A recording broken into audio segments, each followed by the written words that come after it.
Buenos días, alumnos. Vamos a continuar con la unidad número 1, semiología del sistema cardiovascular.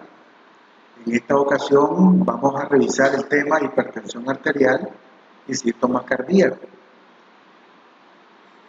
Como ustedes pueden ver, el estudio del sistema cardiovascular es bien complejo. El día de hoy vamos a abordar la parte de la hipertensión arterial, que es una patología bastante frecuente y con la cual ustedes van a tropezarse muchas veces en la atención médica, en su práctica médica. Es importante que ustedes tengan las bases semiológicas para poder enfrentar este problema. La hipertensión arterial es bastante frecuente, y ustedes van a saber y a aprender cómo abordar este tipo de pacientes. Cómo poder ustedes explicarle las complicaciones que puede tener este paciente. Complicaciones a nivel cardiovascular y complicaciones a nivel neurológico. Complicaciones como, por ejemplo, un infarto agudo del miocardio o un accidente cerebrovascular, que son las complicaciones inmediatas del paciente que tiene cifras tensionales elevadas y que no logra controlarlas.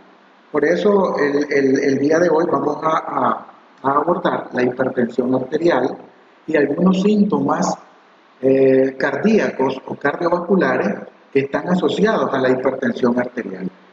Desde el punto de vista semiológico, pues esto es importante que ustedes lo manejen, que ustedes lo conozcan para poder hacerle frente a este tipo de problemas o patologías. Definiendo a manera de concepto que la hipertensión arterial puede definirse como un aumento de la presión de la sangre arterial, recordemos que tenemos sangre venosa, por encima de los valores normales, tomando como límite máximo los criterios que ha establecido la Organización Mundial de la Salud. Por eso ustedes, les mando aquí a revisar el capítulo 12, en la página 143, ustedes van a tener aspectos teóricos más completos, revisando el capítulo de la semiología de Raimundo Yanni. Entonces, una presión arterial alta, conocida, ¿verdad?, con el nombre de hipertensión, es cuando uno o ambos números de la presión arterial son mayores de 130 para la presión sistólica y 80 para la presión diastólica, medido en milímetros de mercurio. La mayoría de las veces, si el valor del número, del numerador es superior, ¿verdad?, de su presión arterial es entre 120 y 130 milímetros de mercurio, y el valor del número inferior, que es la presión diastólica, es mayor a 80, se denomina una presión arterial o una hipertensión arterial. Algunos lo consideran como una presión arterial elevada. Dentro de la fisiopatología, vamos a resumir brevemente que hay factores que se han invocado para producir aumento de la presión arterial en el mecanismo íntimo de la hipertensión arterial, tanto sintomática como esencial. Más adelante vamos a ver la clasificación de lo que es una hipertensión arterial esencial o primaria y una hipertensión arterial secundaria, ¿verdad?, o sintomática. Tenemos algunos factores como los factores circulatorios que forman parte de la fisiopatología. Dentro de estos factores circulatorios está el gasto cardíaco, ustedes saben que es no es más que la frecuencia cardíaca por el volumen sistólico, y la resistencia periférica total. Recordemos que hay muchos factores que influyen para que al paciente tenga hipertensión, que se le aumenten los valores normales de presión arterial. Uno de ellos es este factor circulatorio, donde la resistencia periférica o de los vasos sanguíneos se hace cada vez mayor al flujo de sangre. ¿Cómo se puede hacer cada vez mayor? Cuando, por ejemplo, por factores de edad, el endotelio se hace más rígido y el endotelio se hace menos elástico, y ustedes van a ver que eso, contra el flujo de sangre, aumenta los valores de la presión arterial. Otro de los factores asociados es la retención de agua y sal, ¿verdad?, como mecanismo fisiopatológico, los factores renales, que constituyen los factores más importantes en la hipertensión arterial secundaria, y como otro factor la respuesta disminuida de los vasoreceptores. Recuerden que hay un sistema que es el sistema renina-angiotensina a nivel del sistema renal, que está íntimamente ligado a la fisiopatología y a los valores altos de presión arterial. Entre otros, ¿verdad? Hay otros factores que también pueden influir, como decíamos anteriormente, por ejemplo la edad, el factor obesidad, el factor estrés, ¿verdad? El factor hereditario, que también juega un papel importante en el incremento de la presión arterial en muchos pacientes, pero dentro de ellos, dentro de la fisiopatología, los factores renales son los que más frecuentemente se ven asociados. Uno de ellos, de los factores renales, es la incapacidad que tiene el riñón de eliminar o destruir una sustancia presora extrarrenal. 2. Incapacidad para producir una sustancia vasodilatadora, principalmente prostaglandina, como la del tipo prostaglandina E. Recuerden que la vasodilatación es la dilatación de los vasos. Cuando hay una vasodilatación, la presión arterial o la presión sanguínea baja. Cuando hay vasoconstricción, la presión arterial, por el contrario, sube y se dan los valores altos de presión arterial. Y como tercero, el factor renal, la respuesta aumentada a un mecanismo presor normal. Además de eso, otro factor asociado de la fisiopatología son la respuesta disminuida de los vasoreceptores. La lesión en estos vasoreceptores, que están situados en la aorta y en el seno carotídeo, alerta la respuesta de los mismos y como consecuencia se eleva la presión arterial. El sistema renina-angiotensina, que también forma parte, ya decíamos anteriormente, de los factores fisiopatológicos, y yo les invito a profundizar un poco más en el sistema renina-angiotensina como principal mecanismo fisiopatológico para elevar la presión arterial. ¿Cómo la podemos clasificar? Es importante que nosotros clasifiquemos esta patología porque es una patología. Debido a eso, en dependencia de la clasificación, vamos a tomar las pautas de tratamiento, vamos a tomar el abordaje que vamos a dar al paciente. Existe un síndrome de hipertensión arterial en el cual el médico no encuentra una causa capaz de determinarlo, no sabemos por qué se está aumentando la presión arterial. Esta presión elevada, que es la más frecuente, se llama hipertensión arterial primaria o primitiva, esencial o idiopática. No sabemos la causa. Además de esto, de este tipo de hipertensión, hay otro grupo en el cual encontramos una enfermedad capaz de originarla. Es lo que conocemos y ustedes se van a dar cuenta cuando clasifiquen a los pacientes con esta enfermedad, van a darse cuenta que si es una hipertensión primaria, no determinan origen o causa, y hay una hipertensión secundaria, sintomática, donde hay un factor que está desencadenando esta elevación de la presión arterial. Dentro del punto de vista evolutivo, siempre dentro de la clasificación, la hipertensión arterial se puede clasificar según criterios de la OMS en las siguientes etapas o estadios. El estadio 1 es una presión elevada según criterios establecidos, sin evidencia de alteraciones orgánicas en el sistema cardiovascular. El estadio 2, una presión elevada con hipertrofia del corazón, alteraciones vasculares mínimas en el fondo de ojo o ambas cosas a la vez, pero sin evidencia de lesiones en otros órganos. ¿Ya? El estadio 3, presión elevada con lesiones de varios órganos, corazón, ya decíamos, los infartos al miocardio, el ojo con datos de retinopatía hipertensiva, el riñón, ¿verdad?, con datos de insuficiencias renales agudas, el cerebro con los accidentes cerebrovasculares u otros órganos que pueden estar afectados en este estadio, que dentro del proceso de evolución o evolutivo de la hipertensión arterial, el estadio 3 es el más grave. Hay criterios de hipertensión arterial en adultos jóvenes, mayores de 18 años, se puede considerar esta categoría 1, 2, 3 y 4, donde la hipertensión puede ser discreta, moderada, severa o muy severa, y los valores, tanto la presión sistólica, la sístole y la contracción, y la diástole y la relajación de la cámara cardíaca. Entonces ustedes van a ver aquí en el estadio 1 valores entre 140 y 159 parasistólica, es discreta, y entre 90 y 99 para la presión diastólica. Moderada de 180 a 179 y de 100 a 109, ¿verdad?, milímetros de mercurio en la diastólica. En el estadio 3, que ya es una hipertensión severa, va de 180 hasta 209, ¿verdad? Y con una presión diastólica de 110 a 119.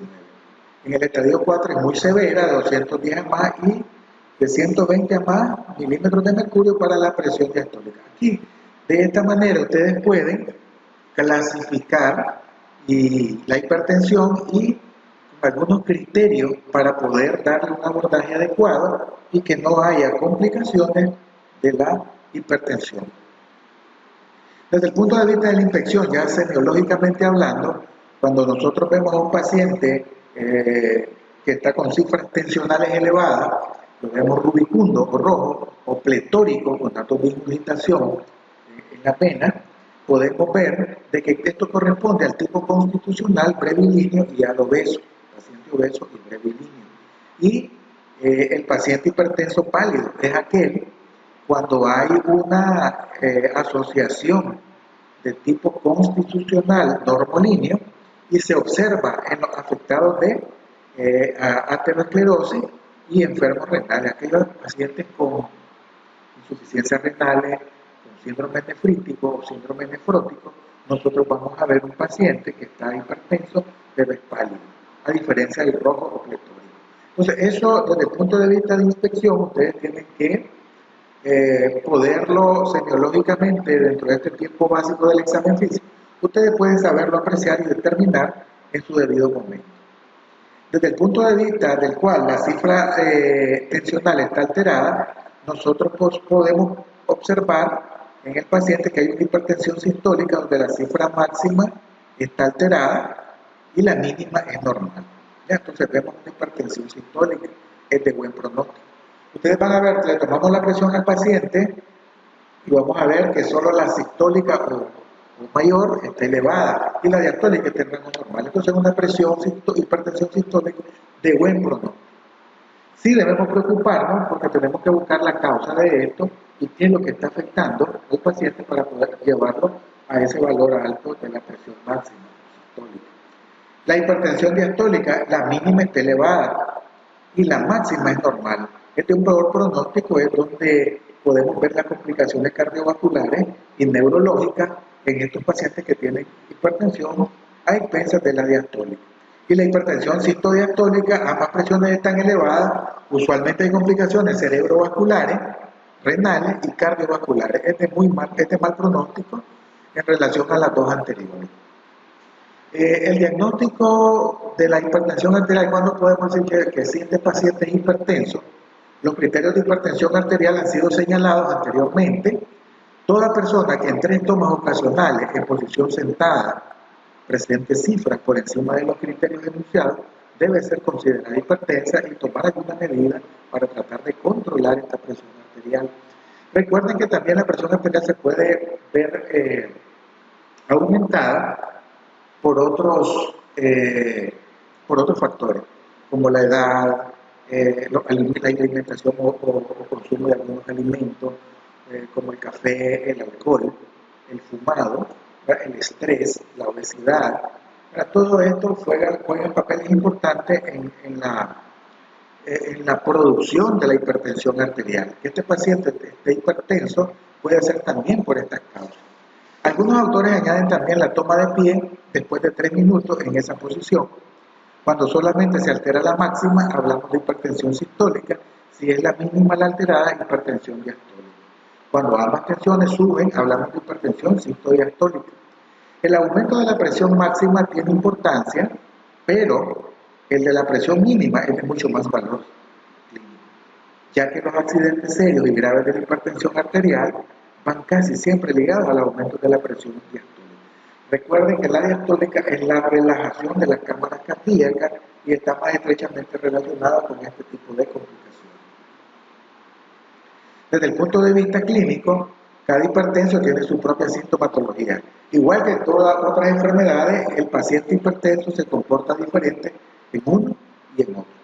podemos asegurar, y nunca es más claro el ejemplo, de que no existen enfermedades sin enfermos. Muchos pacientes tienen hipertensión arterial y permanecen totalmente ignorantes de la misma, hasta un día en que al realizarse una exploración clínica pueden encontrarse las cifras de tensión elevadas. Es decir, de una manera casual a veces el paciente se da cuenta que es hipertenso. Pero la idea es que nosotros dentro de nuestra consulta podamos orientar al paciente, podamos brindar esa consejería para no llegar a que la presión arterial tenga complicaciones en el enfermo. Por eso es importante que nosotros brindemos esa consejería, debido a que la hipertensión arterial es silenciosa en muchos casos, no nos da síntomas, nos damos cuenta hasta que ya estamos con alguna complicación. Otras veces debuta por una complicación grave, que es el peor de los casos, como el infarto y el accidente cerebrovascular. Cuando examinamos al paciente, constataremos además de las cifras tensionales los signos de repercusión de esta hipertensión sobre el sistema cardiovascular. Uno de ellos puede ser la hipertrofia del ventrículo izquierdo, ya en las cardiomegalias, en la radiografía y en las manifestaciones cardiovasculares sintomáticas. Y otros signos como trastornos en la eliminación de orina, hay oliguria, hay retención de urea o de creatinina, hay alteraciones de las arteriolas en el fondo de ojo como edema de papila o sin este. Y otras alteraciones que pueden dar en el examen físico del fondo de ojo. ¿Qué exámenes vamos a mandar a estos pacientes? Exámenes complementarios. Las exploraciones más empleadas para su estudio son radiológicas, pueden ser radiografías simples o contrastadas, urografías escritoras, arteriografía u otro tipo de estudios más complejos. El electrocardiograma es importante por las alteraciones cardiovasculares, una ecografía, ¿verdad?, del corazón y pruebas de función renal como la urea, la creatinina y el nitrógeno de urea. En el examen de fondo de ojo, ¿verdad?, dosificación de hormonas o sus productos de excreción y pruebas especiales de acuerdo con la causa de la hipertensión arterial. El examen de fondo de ojo es importante para ver el edema de la papila o ver datos de retinopatía, más aún si el paciente tiene antecedentes de diabetes u obesidad. Debemos diferenciar las hipertensiones arteriales esenciales de las secundarias a enfermedades o causas bien conocidas o definidas. Según su etiología, las hipertensiones arteriales se distribuyen en hipertensiones esenciales o primarias o idiopáticas un 60%. El 60% no nos damos cuenta por qué son producidas, cuál es el mecanismo de producción de ellas o la etiología. Y la secundaria, que es el 40%, pues se debe principalmente a las hipertensiones renales. Ustedes pueden ver aquí, hay nefropatía parenquimatosa, hay lesiones vasculares, hay síndrome de Cox, hay feocromocitoma y hay coartación de la aorta, y el 1% solo a diversas causas, que es la que mencionábamos anteriormente, por otros factores como los hereditarios, la dieta, la edad, la constitución física, el estrés, ¿verdad?, el estado psicoemocional del paciente. Apenas es el 1% en las cuales este factor puede producir hipertensión en la persona o en el paciente. Bueno, ahora hablamos de manera general de hipertensión arterial. Ustedes van a complementar este capítulo, este tema, en la semiología de Raimundo Llano. Yo les especifiqué el capítulo para que ustedes puedan profundizar, analizar, leer, analizar y reflexionar y poner en práctica estos conocimientos. Disnea cardíaca, que es uno de los síntomas. La disnea es una insuficiencia respiratoria que es causada por una cardiopatía y provocada por una congestión venosa pulmonar. Puede aparecer durante el esfuerzo o el reposo, puede ser leve, moderada o severa. El síntoma adquiere significancia patológica cuando aparece con esfuerzos que antes no le ocasionaban disnea al mismo individuo. Se relaciona con la ingurgitación pulmonar, consecuencia de la falla ventricular izquierda, que dificulta el vaciamiento de la aurícula izquierda y aumenta las presiones en las venas pulmonares y capilar pulmonar. La rigidez pulmonar obliga a un mayor esfuerzo respiratorio. Y recuerden que esta puede darse de la disnea cardíaca, que se da meramente por una falla del ventrículo izquierdo, pero también puede ser una consecuencia, la falla del ventrículo izquierdo, a una hipertensión arterial, que a la vez nos va a llevar a hipertensión, falla del ventrículo izquierdo y disnea o cansancio de origen cardíaco. Las arritmias es otra de las causas cualquier alteración del ritmo cardíaco, ya sea por cambios en su característica y ritmos distintos del ritmo sinusal normal, o por variaciones inadecuadas de la frecuencia. La frecuencia cardíaca es variable con valores normales entre 70 y 100 latidos por minuto. Puede ser normal, cifras por debajo o por encima, según las características del paciente. Durante el sueño o el reposo, la frecuencia cardíaca baja entre 60 y 80 latidos por minuto y aumenta hasta 200 latidos por minuto en un ejercicio extremo. Recuerden que igual la presión arterial por la noche y por la madrugada experimenta cifras tensionales bajas por el ritmo circadiano. Entonces ustedes van a encontrar cifras tensionales bajas en relación a los horarios, a los horarios del día. Se clasifican las arritmias según la frecuencia cardíaca y el origen, según la frecuencia y según el origen, desde donde ésta sea, desde donde sea la etiología de esta, desde donde son originadas para poderlas clasificar. La angina de pecho o angor pectoris, también conocida como dolor coronario, se da en pacientes ya mayores de 40 años, de sexo masculino más frecuentemente, descrito por primera vez en 1768 por William Heberden, quien lo denominó angina pectoris, considerando la sensación de opresión que experimenta y que lo padece. Tiene ciertas características como, recuerden cómo nosotros clasificábamos los síntomas, el dolor, por ejemplo, la ubicación, la irradiación, el carácter, la duración, la intensidad, factores que provocan dolor, factores aliviantes y síntomas acompañantes. Recuerden que dentro de la anamnesis nosotros tenemos que pesquisar cada uno de estos factores, ¿verdad? Estas características, para poder determinar un diagnóstico, para poder hacernos una hipótesis diagnóstica que tenga validez o no, para poder decirle al paciente, sí, esto a usted le está provocando este dolor precordial, este dolor de tipo coronario, está siendo asociado a esto o a otra, o a esta patología o a otra patología diferente que haga diagnóstico diferencial. Pero es importante que ustedes, dentro de la anamnesis, tengan presente todas estas características, ¿verdad?, en semiología para poder determinar bien el diagnóstico. Localización retroesternal, siempre hablando del angor pectoris, con sensación de angustia y ansiedad, comienza como una opresión en lo profundo del pecho que se irradia al hombro izquierdo y la mitad izquierda del cuello hasta el maxilar inferior. El dolor solo dura de 2 a 4 minutos desencadenado por actividades físicas, baja el ejercicio, marcha rápido por el frío. Responde positivamente a la nitroglicerina, esto es una característica muy importante de otros tipos de dolores precordiales. El dolor del infarto agudo al miocardio es más violento, más prolongado, no responde a la nitroglicerina, es una característica que lo hace diferente, no se relaciona con los esfuerzos, emociones, etc., y aparece con frecuencia en reposo durante el sueño. El dolor se irradia hacia el epigastrio, el pulso se vuelve arrítmico, hay hipertensión arterial, hay disnea, hay vómito, hay ritmo de galope y frote pericárdico en el choque de punta. Precordialgia, algia cardíaca, aparece entre los 2 y 5 espacios intercostales izquierdos sobre la línea medio clavicular izquierda. Se puede presentar un cuadro subanginoso e inducir a error diagnóstico. Dolor superficial sin localización retroesternal, el paciente se señala con un dedo a la punta del corazón. Hay más angustia de tipo psicológico, más que orgánica, se suscita por emociones, miedo o preocupaciones o por aburrimiento y no se relaciona con el esfuerzo.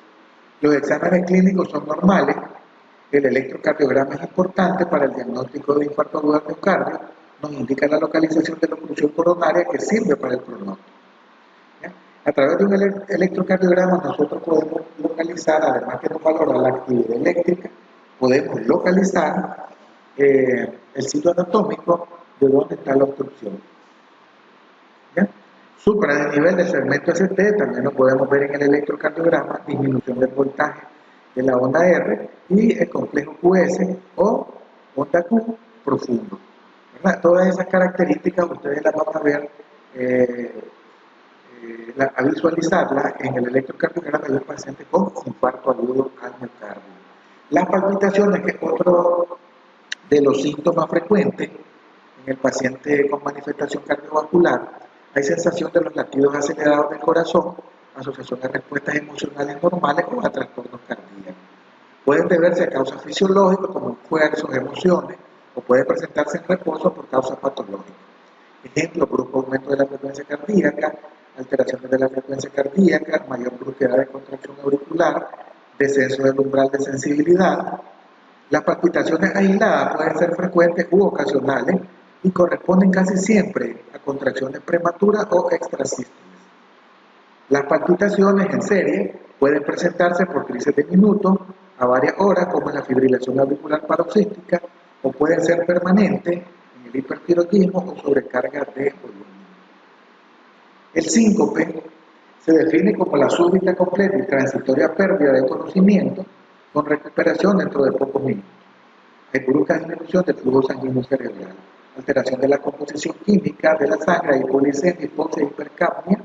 El flujo cerebral debe caer por debajo de un valor crítico, menos de 30 ml por 100 gramos de cerebro, lo que puede ocurrir cuando la presión arterial media cae por debajo de 30 milímetros de mercurio o cuando se produce un periodo de asistolia mayor de 5 segundos, especialmente si el sujeto está despierto.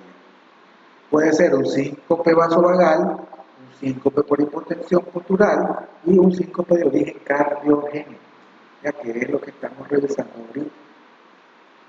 Dolor torácico. Este es otro de las manifestaciones clínicas que el paciente con problemas cardiovasculares puede manifestar. Puede ser de cualquier intensidad, sin paralelismo entre intensidad y gravedad. El dolor puede ser agudo y el dolor puede ser insidioso. La localización se da más que todo en la región dorsal, también en el tórax anterior y a los laterales y en los costados. Pero la que ocasiona mayor número de consultas es la ubicación en la región esternal, precordial o en el ápex o apexiana. Diferenciar entre el dolor trivial, que son algias precordiales del tipo psicógena, y el dolor grave, que es el infarto agudo al miocardio, un aneurisma disecante de la aorta, recordando que el aneurisma es una dilatación anormal del vaso en cuestión, puede ser una dilatación anormal de la aorta. Debe también indagarse sobre aparición, localización, intensidad, carácter, irradiación, factores precipitantes, maniobras que lo modifican y síntomas asociados. ¿Cómo clasificamos el dolor torácico agudo? Es isquémico y no isquémico. El dolor isquémico, por ejemplo, la angina o el infarto agudo al miocardio es un dolor de tipo agudo, es isquémico. El espasmo coronario también, la hipertensión pulmonar, la insuficiencia de la aorta, anemia o la hipoxia grave.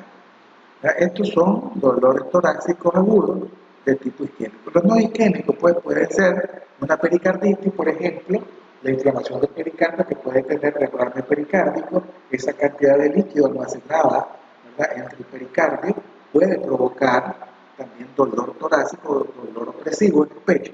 Y este tipo no isquémico, ¿verdad?, y se debe diferenciar entre el dolor de tipo anginoso y el dolor de tipo infarto agudo al miocardio. La disección de la aorta es no isquémico, el prolapso de la válvula mitral, la cardiomiopatía hipertrófica por otras causas es no isquémico, y la rotura de las cuerdas tendinosas también puede provocar un dolor de tipo torácico agudo no isquémico. Muy bien, el único bien que crece cuando se comparte es el conocimiento. Hasta aquí, muchachos, esta videoconferencia espero les sirva, sea de su utilidad.